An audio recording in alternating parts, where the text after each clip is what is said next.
বন্ধুরা, টি-20 বিশ্বকাপ 2026-এ নামিবিয়ার বিরুদ্ধে ভারতের যে বিস্ফোরক পারফরমেন্স আমরা প্রত্যক্ষ করলাম তা নিছক একটি জয় নয়, এটি ছিল এক শক্তিশালী ঘোষণা, এক স্পষ্ট বার্তা পুরো ক্রিকেট বিশ্বকে।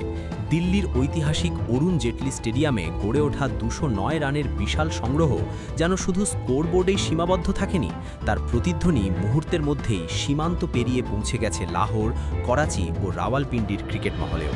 ভারতীয় সমর্থকরা যেমন উচ্ছ্বাসে ভেসেছেন, তেমনি পাকিস্তানের কিংবদন্তি ক্রিকেটাররাও প্রকাশ্যে ভারতের ব্যাটিং শক্তির প্রশংসা করতে বাধ্য হয়েছেন।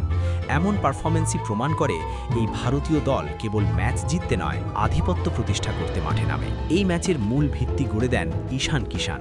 মাত্র 24 বলে 61 রানের তার বিধ্বংসী ইনিংস ছিল নিখাত আক্রমণাত্মক ক্রিকেটের এক অসাধারণ উদাহরণ। প্রথম বল থেকেই তিনি বুঝিয়ে দেন, আজ রক্ষণাত্মক খেলার দিন নয়। পাওয়ার প্লের সুযোগকে পুরোপুরি কাজে লাগিয়ে তিনি নামিবিয়ার বোলারদের ওপর চাপ সৃষ্টি করেন। শর্ট বল হোক কিংবা ফুল লেংথ, প্রতিটি ডেলিভারির জবাব ছিল আগ্রাসী ও আত্মবিশ্বাসী। কাভার ড্রাইভের সৌন্দর্য, পুল শটের দৃঢ়তা এবং লং অন লং অফের উপর দিয়ে উড়ে যাওয়া বিশাল ছক্কা, প্রতিটি শট ছিল নিখুঁত টাইমিং, ব্যালেন্স এবং সাহসিকতার মেলবন্ধন। মাত্র 6.5 ওভারে দলীয় 100 রান, এই অর্জন শুধু পরিসংখ্যানগত রেকর্ড নয়, এটি ভারতের নতুন মানসিকতার প্রতিচ্ছবি, যেখানে শুরু থেকেই প্রতিপক্ষকে চাপে ফেলার লক্ষ্য স্পষ্ট।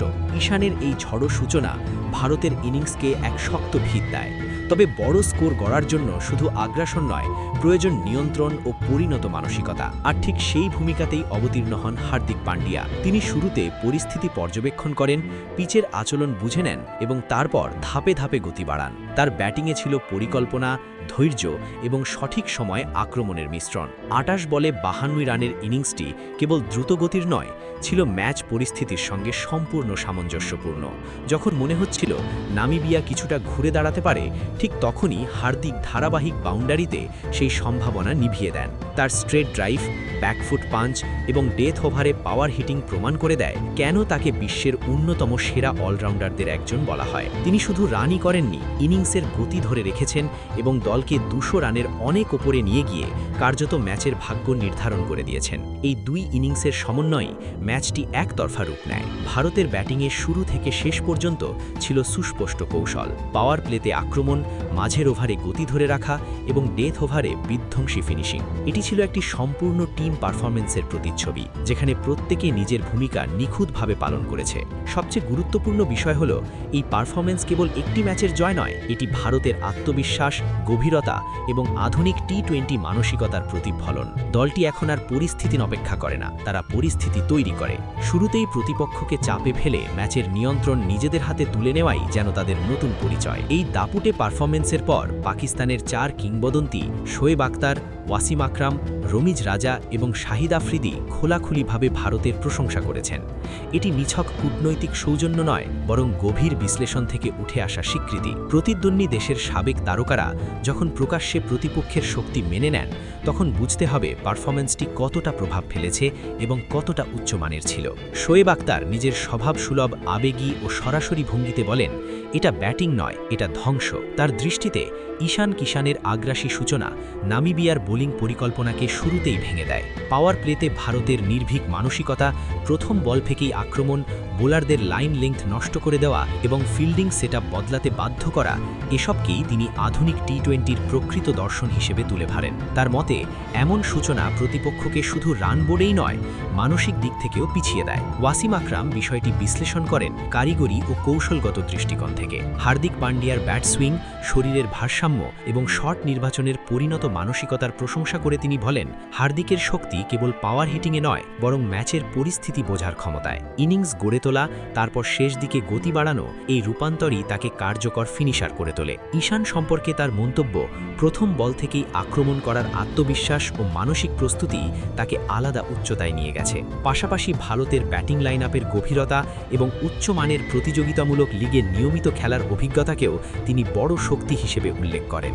রমিজ রাজা এই ম্যাচকে বৃহত্তর প্রেক্ষাপটে দেখেছেন। তার মতে, 6.5 ওভারে 100 রান কেবল দ্রুত রান তোলার ঘটনা নয়, এটি মানসিক আধিপত্যের ঘোষণা। তিনি বলেন, ভারতের তরুণরা বড় মঞ্চে খেলতে অভ্যস্ত, তাই আন্তর্জাতিক পর্যায়ে এসে তারা চাপকে ভয় না পেয়ে সুযোগে পরিণত করে। হার্দিক প্রসঙ্গে রমিজের মন্তব্য, সে যখন ছন্দে থাকে তখন বিশ্বের সেরা অলরাউন্ডারদের একজন, অর্থাৎ তার প্রভাব শুধু ব্যাটিংয়ে নয়, পুরো ম্যাচের গতিপথে। শাহিদ আফ্রিদিও ঈশান কিষানের ইনিংসে টি-20-র প্রকৃত সৌন্দর্য খুঁজে পেয়েছেন, নির্ভীকতা, ইতিবাচক মানসিকতা এবং ঝুঁকি নেওয়ার সাহস। তার মতে, এই ফরম্যাটে আধিপত্য প্রতিষ্ঠা করতে হলে শুরু থেকেই প্রতিপক্ষকে চাপে ফেলতে হয়, আর ভারত সেটিই করেছে পরিকল্পিতভাবে। তিনি স্বীকার করেন, বর্তমান ভারতীয় দল ভারসাম্য, গভীরতা এবং ধারাবাহিক পারফরম্যান্সে এই 3 ক্ষেত্রেই শক্ত অবস্থানে রয়েছে। সব মিলিয়ে এই 4 কিংবদন্তির মন্তব্য ছিল কেবল প্রশংসা নয়, এটি ছিল ভারতের শক্তি, প্রস্তুতি এবং আধুনিক ক্রিকেট দর্শনের আনুষ্ঠানিক স্বীকৃতি। পরিকল্পিত আগ্রাসন, আত্মবিশ্বাস এবং কৌশলগত পরিমক্কতার সমন্বয়ে এই পারফরম্যান্সকে বিশেষ উচ্চতায় নিয়ে গেছে। সব মিলিয়ে এই 4 কিংবদন্তির মন্তব্য ছিল নিছক প্রশংসা নয়, এটি ছিল ভারতের শক্তি ও প্রস্তুতির স্পষ্ট স্বীকৃতি। পরিকল্পিত আক্রমণ, আত্মবিশ্বাস এবং আধুনিক ক্রিকেট দর্শনের সমন্বয়ে এই পারফরম্যান্সকে বিশেষ মাত্রা দিয়েছে। এই ম্যাচটি কেবল একটি গ্রুপ পর্বের জয় নয়, এটি ছিল স্পষ্ট একটি ঘোষণা। ভারত পরিষ্কার করে দিয়েছে, তারা এই বিশ্বকাপে শুধু অংশগ্রহণ করতে আসেনি, তাদের লক্ষ্য শিরোপা। বড় স্কোর গড়ার সামর্থ্য, পাওয়ার প্লেতে নিরঙ্কুশ আধিপত্য, মিডল অর্ডারের স্থিতিশীলতা এবং শেষ দিকে কার্যকর ফিনিশিং, এই 4টি উপাদান মিলিয়ে ভারত এখন একটি পরিপূর্ণ টি-20 দল হিসেবে আত্মপ্রকাশ করেছে। এখন স্বাভাবিকভাবেই কিছু প্রশ্ন সামনে আসছে। ঈশান কিষান কি নিয়মিত ওপেনার হিসেবে দলের প্রথম পছন্দ হওয়া উচিত? হার্দিক পান্ডিয়া কি এই বিশ্বকাপের সম্ভাব্য সেরা খেলোয়াড়দের একজন হতে পারেন?